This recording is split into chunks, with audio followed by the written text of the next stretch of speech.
Salut à tous. Alors aujourd'hui on se retrouve pour une nouvelle vidéo et puis aujourd'hui on va faire, je vais vous expliquer les résultats des analyses de sol. C'est parti. Alors voilà, on se retrouve. Je vais tout de suite vous montrer les documents que j'ai reçus. J'ai reçu du coup, on a fait pour les deux parcelles, pour l'avoine et puis pour le blé. Et donc je vais vous montrer tout ça. Alors la première feuille. D'un côté là c'est pour l'avoine, j'espère que vous arriverez à lire. C'est un petit peu un résumé qui dit certaines choses, quoi, l'activité du sol, tout ça. Et puis en dessous il y a un petit comme un graphique là qui montre comment est notre sol là. Et puis là on peut voir qu'on est bon du coup pour l'avoine, hein, c'est très bien. Enfin, là on voit pas la couleur mais là c'est censé être bien vert, quoi. Et de l'autre côté pour le blé, alors là on est à 36 et puis pour le blé on est à 38, on est encore un peu mieux, donc c'est bien, quoi. Je suis content. Après on verra si, enfin, après vous pouvez, si jamais vous pourrez dire là, mais voilà, c'est très bien.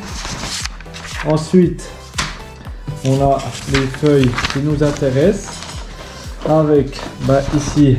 Pour ici c'est le blé typiquement, ou alors on commence tout en haut avec ça en allemand, hein, voilà. Ici le premier encadré c'est le pH d'abord. On peut voir que là on est un peu moins bon, on est à 6,4, normalement on devrait être vers 6,9 pour être neutre, mais c'est très bien quand même, hein. Le taux d'humus il est à 5, il est bon aussi. Après le ton c'est le volume, ça j'ai pas trop compris. Et après schlouf, ça veut dire que c'est la matière organique.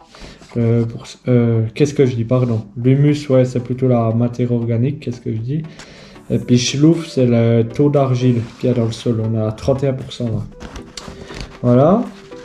Ensuite il y a le deuxième encadré.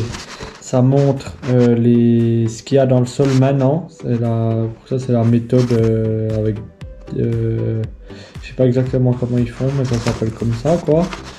Puis là on peut voir qu'on est tous satisfaisants. Alors le C c'est satisfaisant, A et B c'est en dessous de la moyenne, quoi. Puis après là c'est riche et puis là très riche.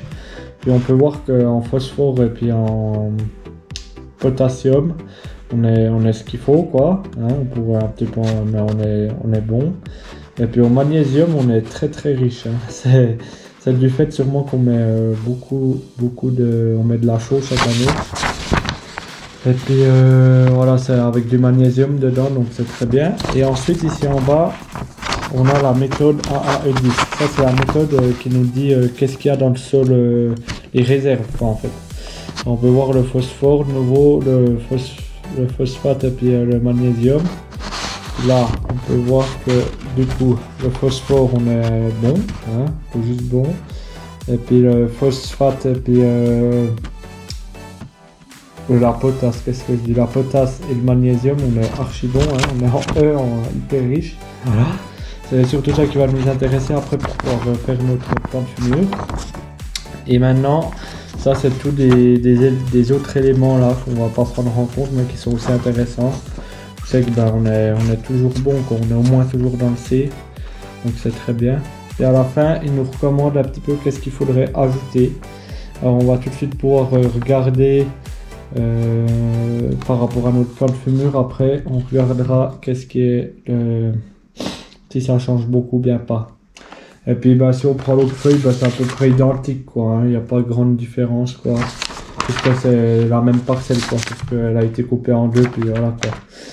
Maintenant du coup on va commencer à regarder pour faire notre plan de fumure, donc voilà. Et puis on va essayer de remplir tout ça.